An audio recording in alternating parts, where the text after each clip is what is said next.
Dude, it's been about, what, a few months since I did anything to this car, and I know some of you guys are new to this channel. You probably haven't seen a lot about this car. I know the channel is called OMG Miata, but I've been playing with my Integra, which is outside for the better part of like 2 months. This is my Porsche Cayman right here, and then this guy is my 1997 14K mile unicorn Miata. I call her unicorn because she's super clean and stock. So sometimes I post about that car and people think it's a stock version of this. They're actually different cars. And then behind this guy, there's my Daytona 675. This is a 2016 model with all the Brembos, Olins, and all that stuff. So we're going to be going to the track with this guy sooner than later. But I wanted to give you guys an update on Little Red right here because this is what kind of made my channel popular, right? This dude right here. So the engine right here, this is actually a 1994 stock bottom end and top end because, I mean, it came with this car. This is a 1994 car. So when people look at my channel, they think I have 1.6s, which is kind of funny because I think 1.8s are more common as far as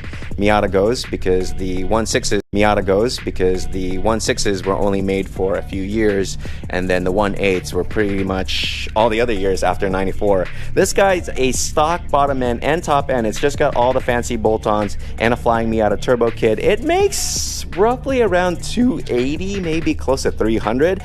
It is pushing, about 16 pounds on E85, GT 2560R, ID 1050 injectors, skunk manifold throttle body, and ignition projects coil on plug setup right here. But other than that, it's just a stock bottom end. It's crazy how much boost Miatas can take from the factory, but if you're wondering how much power you can push out of these cars, probably about 300, maybe 250 to make it more reliable if you're really beating it up in the canyons. But wanted to give you guys a quick update on what's going on with this car because I know I'm going to be messing with the Integra for the next few months when I do my K-swap and then the track days and stuff like that. But we are still going to do more Miata stuff coming up. So stay tuned and thanks for your support. How much does it cost to build a car like this with all the fancy parts available in the market? So last week I was with my friend Ryan at Rywire and we were looking at the CRX that he helped build that ran about $80,000 to build. And some of you guys didn't believe him because, like, why would anyone spend 80 grand on a CRX, right? So let me give you an example of my car right here and how much this actually cost me. So the Rocket Bunny kit, before it's even painted and fitted to the car, it's about $3,500-ish, and then you have to pay shipping from Japan, so that's another like $500 if you're going air, and nowadays it's closer to $800 if you're going air. That's 2-day shipping. You can ship it by boat, it takes a lot longer. The turbo kit right here from Flying Miata, this is the baddest option they have. This ran close to about 6 G's, okay, just for the turbo kit without even installing. So I'm not counting any of the labor here because I've done it, but if you were to install all these pieces at a, say, shop, like a race shop, they start around $150 an hour up to $250, especially for like my Porsche. Take that to a Porsche race shop, oh my god, it's over. The manifold right here from Skunk, I think that was about $300. The intake manifold throttle body right here, I forgot how much that was, and let's just say that's like $200. The Greddy Type S, really rare blow-off valve, that's like $400 or $500 depending when you get it. And then the custom Sheepy Race intercooler that's down here, see that guy right there? That's like $600-700 depending on the fabricator. The radium catch can right there, I think that's like $175 to $200.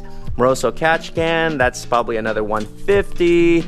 HKS filter, this thing was, let's just say $175 to $200. I forgot what that was. Turbo Smart wastegate actuator right here, I think I paid about $150 for that. I'm not really sure about these prices because I haven't checked, but it's probably a lot more now with all the stuff going on. ATF base for the mirror so you could adapt it to the Miata. That itself was like about $500 to R&D. The 3D printed fender vents right here, that was about $700 to 3D print. The wheels, oh my god, let's not even talk about the wheels. So I designed these wheels and then had it made custom. These ran me roughly around 7 to 8 G's depending on the setup. The tires itself ran about 2 G's for a set. And then the hardtop, that's a brand new hardtop straight from Mazda. These are about $6,200, brand new in box with all the trimmings, the sensors, the wiring, the paneling, and all that stuff. And then the interior components right here, just to do these plaid pieces. And then even the floors right here are plaid, all the trimmings right here on my Recaro seat, that was about $1,000. These are Recaro Pro Racer Hans SPA Kevlar seats, ran about $3,800 before taxes and shipping each. Okay, the steering wheel right here is a Rivery dry carbon. I got that for about $950, and then the quick release is from Krontech in Germany. That's a DTM piece. That was about $750 with the connectors in the center. And then what else is in here? CAE shifter. This CAE shifter ran about $1,300, and that's just to start. I got way more stuff in there. The billet suspension components down here that I can't even get like the pricing for all these because it's been a long time. So as you can see, it adds up real quick. So when someone says, oh yeah, this build cost me about 80 grand, yeah, believe it.